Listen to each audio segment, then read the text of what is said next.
দুপুরের জন্য কোরবানির ঈদের গরুর ভুঁড়ি বা বট যে যে নামে চেনেন, যাই হোক সেটা ভুনা করব। তো ভুনা করার জন্য প্রথমে কিন্তু আমি প্রেশার কুকারে অফ ক্যামেরাতে লবণ হলুদ মরিচের গুঁড়া দিয়ে সিদ্ধ করে নিয়েছি। ভালো করে সিদ্ধ করে নিয়ে এখানে এখন ভুনা করার পালা। কড়াইয়ের মধ্যে আমি 1 চিমটি জিরা দিয়েছি, আস্ত দারচিনি, সাদা এলাচি, গোলমরিচ, লবঙ্গ, বড় এলাচি, তেজপাতা দিয়ে পেঁয়াজ দিয়ে ভালো করে ভেজে নিলাম। ব্রাউন কালার করে ভেজে নিয়ে আদা রসুন বাটা দিয়ে দিয়েছি, গরম মশলার গুঁড়া দিয়েছি, হলুদের গুঁড়া, মরিচের গুঁড়া, স্বাদ মতো লবণ দিয়ে মশলাটা কষিয়ে নিয়ে তারপরে প্রেশার কুকারে যে গরুর বটটা সিদ্ধ করে নিলাম সেটা ঢেলে দিলাম।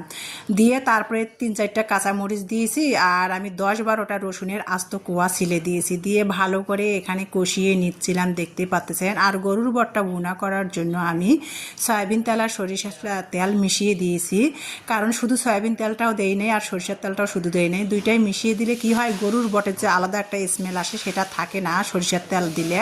তো সেটা মিশিয়ে দিয়ে গরুর বটটা ভুনা করতেছিলাম আর সাথে কিন্তু একটু আমি কাঁকরোল ভাজিও করতেছিলাম।